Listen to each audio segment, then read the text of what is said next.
कक्षा 11 है, हिंदी साहित्य की पाठ्य पुस्तक अंतरा से नरेंद्र शर्मा रचित कविता जब तब नींद उचट जाती है के प्रश्नोत्तर करेंगे। हालांकि ये पाठ इस साल सिलेबस से हट गया है, लेकिन मुझे ध्यान नहीं रहा और पढ़ा ही दिया है, तो अब प्रश्नोत्तर भी देख ही लेते हैं, अगले साल बच्चों के काम आएगा। पहला प्रश्न है, कविता के आधार पर बताइए कि कवि की दृष्टि में बाहर का अंधेरा भीतरी दुःस्वप्नों से अधिक भयावह क्यों है। कवि की दृष्टि में बाहर का अंधेरा भीतरी दुःस्वप्नों से अधिक भयावह क्यों है? क्योंकि कवि की नींद जो उड़ती है दुःस्वप्नों की वजह से उड़ती है, और नींद वापस नहीं आती, लेकिन वह बाहर भी नहीं निकल सकता क्योंकि बाहर का अंधेरा और भी ज़्यादा घना है, गहरा है। तो यहाँ ये तो एक बाहर का अंधेरा जो भौतिक अंधेरा है, रात का अंधेरा, उसकी बात की गई है, लेकिन इसके साथ ही कवि महोदय एक अंधकार जो समाज में व्याप्त है उसकी बात भी कर रहे हैं, और उसी वजह से चिंतित हैं और इसी वजह से उन्हें नींद नहीं आ रही है। तो कविता के आधार पर कवि की दृष्टि में बाहर का अंधेरा भीतरी दुःस्वप्नों से भी अधिक भयावह इसलिए है कि भीतरी दुःस्वप्न तो बुरे और डरावने होते हुए भी है तो स्वप्न ही, सच्चाई नहीं। यानी जिन दुःस्वप्नों की वजह से, यानी जिन बुरे सपनों की वजह से नींद उचट जाती है वे नींद में देखे गए स्वप्न हैं। इसलिए रात को अवश्य डर लगता है जब तक वापस नींद नहीं आ जाती या सवेरा नहीं हो जाता।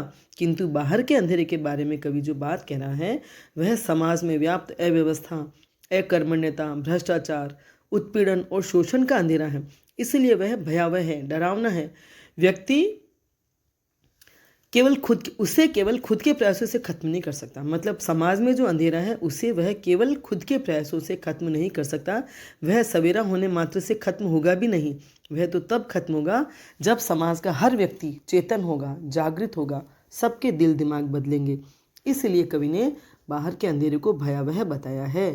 निम्न पंक्तियां देखिए। देख देख दुःस्वप्न भयंकर, चौंक चौंक उठता हूँ डर कर, पर भीतर के दुःस्वप्नों से अधिक भयावह है तम बाहर। आती नहीं उषा बस केवल, आने की आहट आती है, जब तब नींद उचट जाती है। बहुत सुंदर कविता है, बहुत प्यारी कविता है, बहुत गहरा भाव है इसका। तो कवि को उषा की प्रतीक्षा है, पर जिस उषा की प्रतीक्षा है वह आती नहीं, बस कभी कभी आहट भर आती है। मैंने केवल आहट ही आती है, वह उषा नहीं आती, मतलब सवेरा नहीं होता, सवेरे की आहट आती है। अगला प्रश्न है, अंदर का भय कवि के नयनों को सुनहरी भोर का अनुभव क्यों नहीं होने दे रहा है। अंदर का भय कवि के नयनों को सुनहरी भोर का अनुभव इसलिए नहीं होने दे रहा है क्योंकि कवि समाज की अव्यवस्था, पिछड़ेपन, स्वार्थी मनोवृत्ति, भ्रष्टाचार से बहुत चिंतित और दुखी है, और उसके हृदय में इन अवस्थाओं को देखकर इतनी अधिक निराशा और दुख घर कर गया है कि वह आशा उसके हृदय में पैदा ही नहीं होती।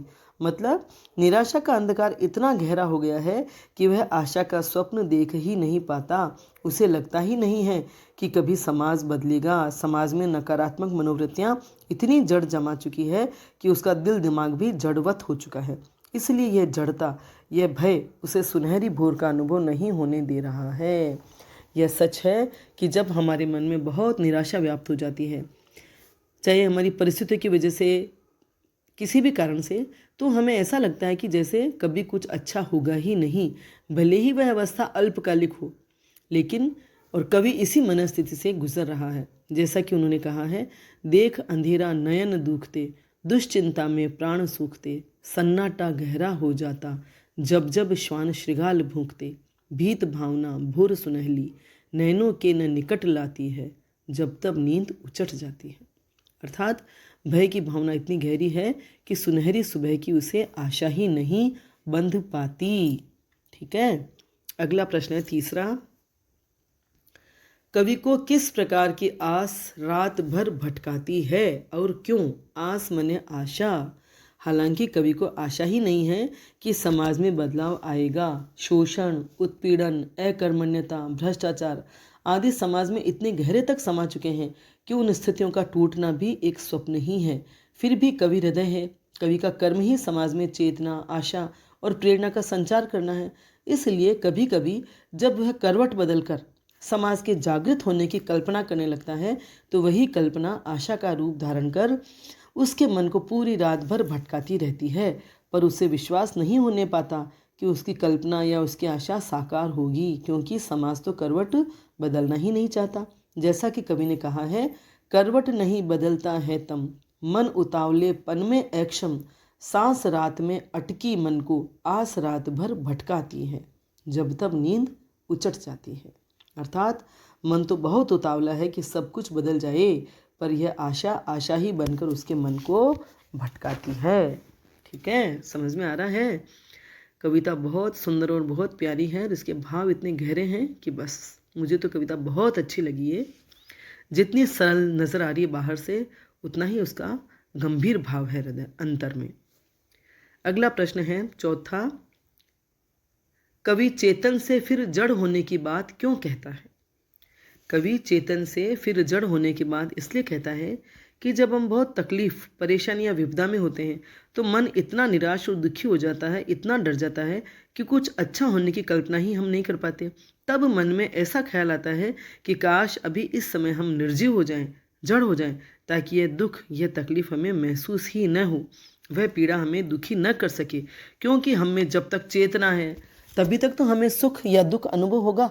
चेतना शून्य हो जाएंगे तो कुछ एहसास होना, महसूस होना ही बंद हो जाएगा। अर्थात कवि समाज की दुर्दशा से इतना दुखी है, इतना भयभीत है, इतना निराश है कि वह जड़ हो जाने तक की बात सोच लेता है।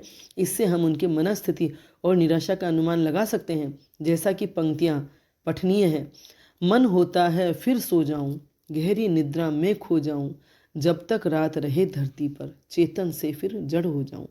जब तक समाज के हालात ऐसे ही रहें तब तक कवि जड़, अचेतन हो जाने की इच्छा करता है, ताकि वह यह सब न देख सके न महसूस कर सके। ठीक है, कितना पीड़ित है कवि का हृदय। अगला प्रश्न है पांचवा, अंधकार भरी धरती पर ज्योति चक फेरी क्यों देती है? स्पष्ट कीजिए। अंधकार भरी धरती पर ज्योति चक फेरी देना माने चक्कर लगाती है। जैसे ज्योति इस अंधकार को मिटाना चाहती है लेकिन चक्कर लगाकर ही रह जाती है, ऐसा क्यों? स्पष्ट कीजिए। अंधकार भरी धरती पर ज्योति चक फेरी देती है, अर्थात भले ही समाज में चारों ओर अव्यवस्था का अंधकार छाया हुआ है, जागरूक और चेतनाशील व्यक्ति उस अंधकार को मिटाकर समाज में व्यवस्था का प्रकाश लाना चाहते हैं। मतलब चारों ओर अव्यवस्था का अंधकार छाया हुआ है, लेकिन जो जागरूक है और चेतनाशील व्यक्ति हैं उस अंधकार को मिटाकर समाज में व्यवस्था का प्रकाश लाना चाहते हैं, व्यवस्था बनाना चाहते हैं। लेकिन समाज के अधिकांश व्यक्ति उसी अंधेरे में उसी प्रकार जीना चाहते हैं। ऐसे में आशा की ज्योति, बदलाव की ज्योति उस अंधकार के इर्द गिर्द चक्कर लगाती है, किंतु चूंकि समाज ही उसे ग्रहण नहीं करना चाहता, अतः वह चक फेरी ही देती रहती है, अंदर प्रविष्ट नहीं हो पाती, उस अंधकार के अंदर प्रविष्ट नहीं हो पाती। अगर प्रविष्ट हो जाए तो अंधकार अपने आप समाप्त हो जाए। विवेकहीन व्यक्तियों, भ्रष्ट और अकर्मण्य व्यक्तियों के भीतर से वह अंधकार हटना ही नहीं चाहता है, तो वह ज्योति कर भी क्या सकती है। इसीलिए कवि ने कहा है, अंधकार केंद्रित धरती पर देती रही ज्योति चक फेरी, अंतर नयनों के आगे से शिला न तम की हट पाती है। अर्थात जब तक हम स्वयं अंधकार को नहीं हटाना चाहेंगे तब तक प्रकाश आ ही नहीं सकता। अगला प्रश्न है छठा, निम्नलिखित पंक्तियों का भाव स्पष्ट कीजिए। आती नहीं उषा बस केवल आने की आहट आती है, और करवट नहीं बदलता है तम, मन उतावलेपन में अक्षम। ये आप भावार्थ वाला वीडियो देखिए ताकि आपको इनका भाव स्पष्ट हो जाएगा, समझ में आ जाएगा। ठीक है, अगला प्रश्न है, जागृति नहीं अनिद्रा मेरी, नहीं गई भव निशा अंधेरी। उक्त पंक्तियों में जागृति, अनिद्रा और भव निशा अंधेरी से कवि का सामाजिक संदर्भ में क्या अभिप्राय है? समाज के संदर्भ में इन शब्दों का क्या अभिप्राय है? जागृति, जागृति का अर्थ होता है जागना, लेकिन भौतिक निद्रा से नहीं, जो रात को हम सोते हैं उस निद्रा से जागने की बात नहीं है। यहाँ आंतरिक प्रमाद और अज्ञान से चेतनता प्राप्त करना, हमारे हृदय में जो प्रमाद और अज्ञान समाया हुआ हमारे भीतर, उससे जागना है। समाज में अज्ञान, भ्रष्टाचार, अकर्मण्यता, बेईमानी, शोषण और उत्पीड़न का जो अंधकार है उसे दूर करने की भावना और प्रयास व चेतना ही जागृति कही जाएगी। यहाँ जो जागृति का अर्थ है वह यही है कि समाज में जो शोषण, उत्पीड़न और जो भी कुप्रवृत्तियाँ हैं उसे दूर करने के लिए हम चेतन हो जाएं, जागृत हो जाएं। अगला है शब्द अनिद्रा। जागृति और अनिद्रा, अनिद्रा का अर्थ है नींद ना आना, नींद न आने की बीमारी। तो समाज की जो दुर्वस्था है, बुरी अवस्था है, उसे देख देख कर समाज के जो संवेदनशील और चैतन्य व्यक्ति हैं वे अनिद्रा के शिकार हो जाते हैं। उन्हें चिंता और दुख के मारे नींद ही नहीं आ पाती है, जैसा कि इस कविता में कवि की स्थिति हो गई है, जब तब नींद उचट जाती है। ठीक है। अब है भवनिशा अंधेरी। इससे आशय है पूरा संसार दुख और निराशा के घनघोर अंधेरे से जूझ रहा है। भव मने संसार, निशा मने रात और अंधेरी मने अंधेरा। तो पूरा संसार जो है दुख और निराशा के घनघोर अंधकार से जूझ रहा है, अंधेरे में डूब रहा है, पर उससे उबर नहीं पा रहा है, उससे मुक्त नहीं हो पा रहा है। यही संसार व्यापी घोर अंधेरा या अंधेरी रात्रि है। ठीक है। अगला प्रश्न है 8वां। अंतर्नयनों के आगे से शिला न तम की हट पाती है। पंक्ति में अंतर्नयन और तम की शिला से कवि का क्या तात्पर्य है? अंतर्नयनों से आशय है अंदर के नयन, भीतर के हृदय के नेत्र। हमारा जो संवेदनशील मन है उसके जो भी भाव, विचार, आदर्श, सिद्धांत या चिंतन है, जिससे सामाजिक दुर्दशा में वह व्यक्ति और पीड़ित हो जाता है। जो संवेदनशील होता है, जिसके अपने कोई भाव होते हैं, विचार होते हैं, वे ही समाज की ऐसी दशा देख करके व्यथित और पीड़ित होते हैं। और यही अंतर्नयन है। भीतरी आँखें, हृदय इसी वजह से रोता है, क्योंकि जो संवेदनशील होते हैं उनके अंतर के नयन, हृदय के नयन इसी वजह से रोते हैं। तो यहाँ अंतर्नयनों से आशय है हृदय की आँखें, तम की शिला। लेकिन समाज के अधिकांश व्यक्तियों की विवेकहीनता और हृदयहीनता की वजह से निराशा की, विवशता की एक चट्टान उनके हृदय पर बैठ जाती है। जो संवेदनशील व्यक्ति हैं उनके हृदय पर वह चट्टान बैठ जाती है, जो हटाने पर भी नहीं हटती। अर्थात वह शिला तब हटेगी जब समाज का हर व्यक्ति समाज की दशा परिवर्तित करना चाहेगा। कुछ व्यक्तियों की वजह से समाज की दशा नहीं बदल सकती।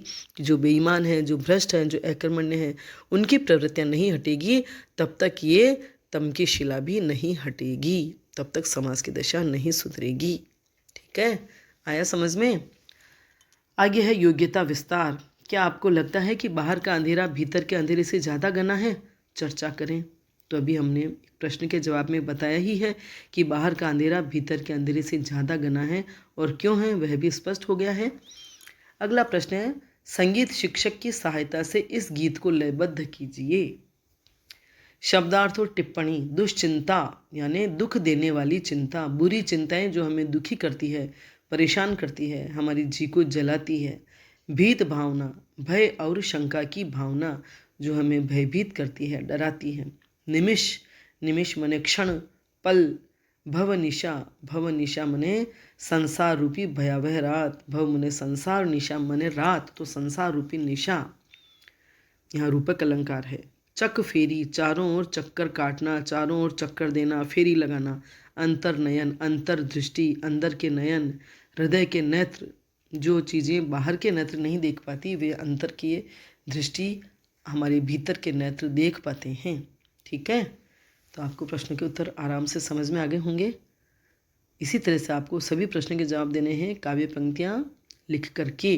तो वीडियो मेरा पसंद आया हो तो लाइक करें, अपने फ्रेंड्स के साथ शेयर करें, मेरे चैनल को सब्सक्राइब करें, बेल आइकन भी अवश्य टच करें, ताकि जो भी वीडियो मैं पढ़ाऊँगी उसकी सूचना आपको तत्काल मिल जाएगी। धन्यवाद।